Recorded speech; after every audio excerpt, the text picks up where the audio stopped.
What's up, Heroscape lovers? I am the Heroscape Goblin, and I hope everyone is doing fantastic. We will be covering the CLOCKWORK Combine Research Expedition Army Expansion set here. This will be the Volarak set that's released with the Secrets of the Citadel. And without further ado, we'll just jump right into it. Alright, so first of all, we got Gimbal! So, Gimbal, this was the first card, this first character that was discussed during the Heroscape live stream about Secrets of the Citadel, the live stream that was on, I think, February 27th. This was great. This basically kicked off the live stream with the discussion of this figure, and this is a really, really great one. This was one that we didn't have any sneak preview at when we saw the Secrets of the Citadel leaks. This one wasn't at all leaked, so it's really cool to see even more figures that wouldn't even know are on the horizon. So really fun here. Without further ado, let's just start. I feel like let's start on the left side since we'll point out the obvious. Gimbal is a dragon. Yeah, dragon. Unique hero, scientist, so scientist dragon. Inventive, huge 12. Heck yeah, no, that's gonna be a lot of fun. So yeah, you got the dragons synergies there, and then it's scientist and inventive. Interesting. And then it's fun if you look at the line of sight on the right hand side. You can see through Gimbal's eyes, the dragon's eyes, or you can see through the little like goblin-looking Volarak creature that's operating him. I really hope he is a goblin. That'd be fun. Make me want to use him more. But the stats on the right hand side being a life of 3, defense of 4, so it's kind of low. Mimring is known for being squishy because he's got I think a defense of 3 and a life of 5, but slightly higher defense, lower life, but that's going to be compensated with some of his special abilities, which we'll discuss here in a second. But before that, I just want to say he's got a move of 6 and a range of 1.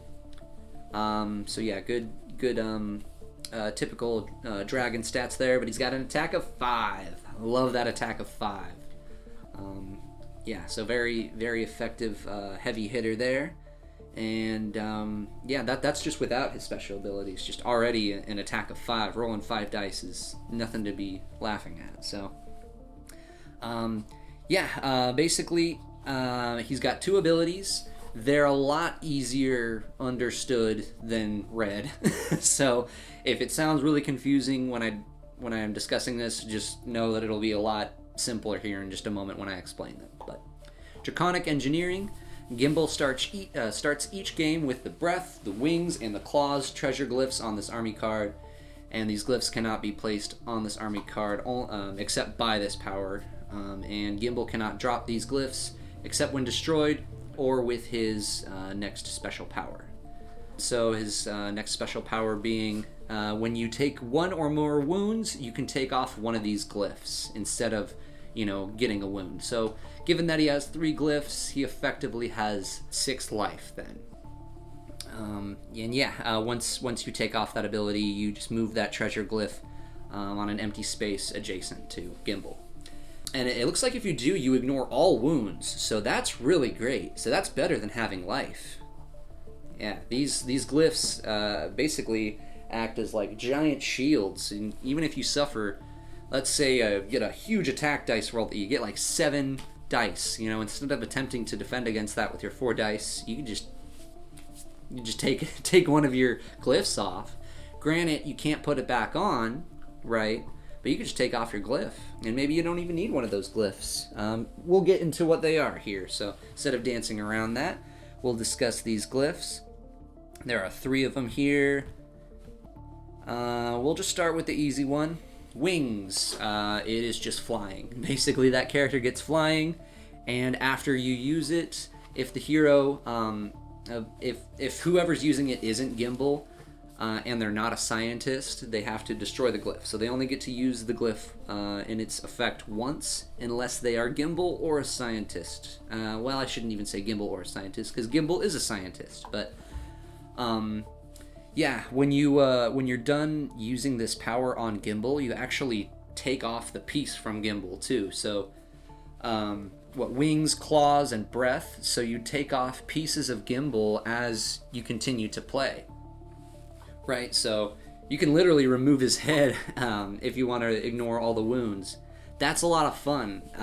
I think there's some minor complaint within the community about this, and it's understood because you don't necessarily want to have to pick up your figure and put it back down and pretend that that's tournament legal. And I mean, I shouldn't really talk about that. I hardly play in tournaments, but yeah, it does take a bit of time to actually pick up the figure, take off the pieces, put it back on. But I think that's a lot of fun. Changing the environment within the landscape of Heroscape is a lot of fun. That's why I like the Shroud Shrooms. The fact that they're destructible environmental pieces is a lot of fun. Yeah, changing the landscape as you play, I think, is a great way to change up Heroscape as it evolves. Yeah, there's the wings glyph. Gimbal also gets breath, which is basically like a fire line special attack. You get line of 6, attack of 4. After this hero uses this attack, you destroy it, much like the wings, as long as it's not Gimbal or a scientist. And the other one is claws. I think this is the real good ability here. Basically, claws is when this hero attacks an adjacent figure with a normal attack. Before rolling attack dice, you may choose one figure that is adjacent to this hero that you're attacking, and that is also adjacent to them. If the defending figure takes any wounds from this hero's attack, the chosen figure takes 1 wound. So to make things a lot more simple than red, this has the same effect as Vidar's hammer if you've used Q11. Basically, you go to attack adjacently, and if there is a figure next to that figure that you're attacking, and you happen to land any wounds, you put 1 wound on the figure next to it. So it's really good with wiping out squads. It's really good if you are attacking. So let's say you're attacking a figure that has really high defense and it's hard to get a wound in there. You can just use claws on a figure that's next to them, and once you get a wound on them, you can add a wound on to the figure with the high defense roll. So that's really, really nice. I love using Q11, so it's nice to see his ability in effect on Gimbal and on a glyph that Gimbal can potentially drop. And if you have another, if you have someone in your team that even needs this glyph, you could choose to take a hit with Gimbal, drop it, and all of a sudden it's not even a bad thing that you got hit. Now, instead of taking all these wounds, you just take off one of your abilities, and you can give that ability to one of your friendly units. I mean, if an enemy is attacking you and you're dropping off this glyph, then that means the next turn is yours. You can just pick up that glyph. So that's really, really nice. It's 2 abilities on Gimbal's card, but they basically work in conjunction with one another, so it's effectively one ability. But yeah, this is really, really nice. I like how unique this is. This is definitely a very well thought out unit. I like how much I can tell it took time and thought and really unique creative ingenuity to come up with a character like this. So I really, really like it. I can't wait to use it, and it's a Volarak unit, so that says a lot from me, because I'm usually not too jazzed about Volarak, but this one looks like a lot of fun. 150 points, I think it's pretty average for most dragons, but with effectively it's 6 life with a defense of 4, but 3 of those lives can take on more than 1 wound, so it's hard to evaluate exactly what the survivability of Gimbal would be, but I mean, it's at least 24, probably closer to 50, probably closer to 30 survivability. But that's just a wild guess here. A lot of fun. Can't wait to use this figure. And we'll finish up with the Eisen Expedition. So this is the 2nd squad that's going to be released with all of Secrets of the Citadel. It is a Vorid squad, Vorid unique squad. They are scouts, and they are precise. Medium 4. Got 3 of them here.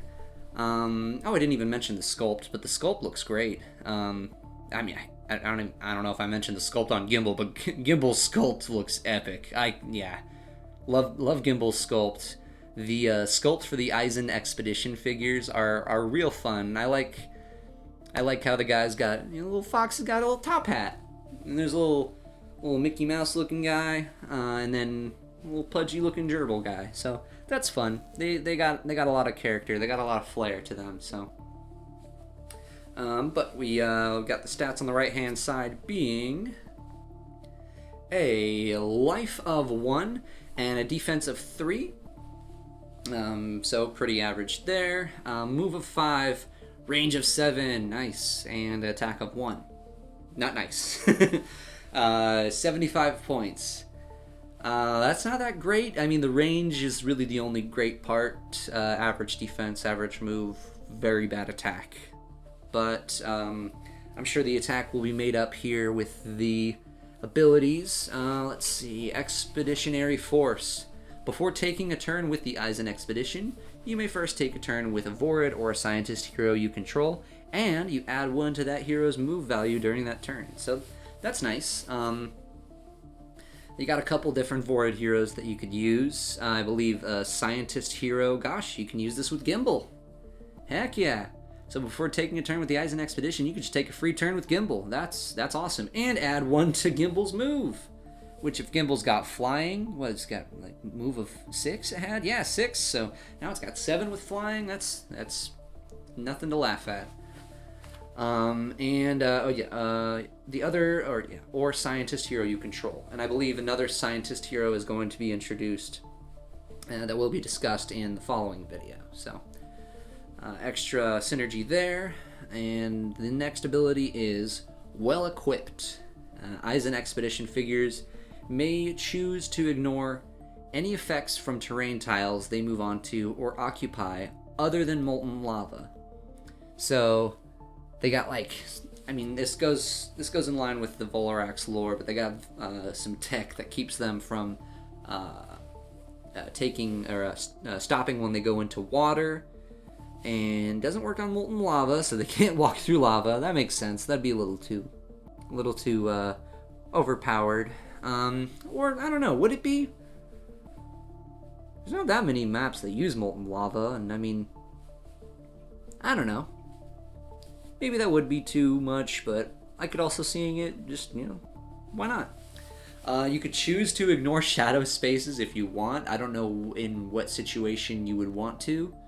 But yeah, ignore any effects from terrain tiles. You would never want to ignore a road tile, because you always want the extra move if you can get it. I'm trying to think of any situation where you would want to ignore the effects other than water. So maybe they're planning for other terrain tiles in the future that have negative effects. What I think Wellspring can make you go crazy if you do a bad roll, but I mean, Wellspring water can also heal you, so you don't necessarily want to ignore that. So this is basically swim plus. It gives you swim and plus other potential effects that aren't molten lava. So that's pretty cool. And then the last ability being Line Up the Shot 2.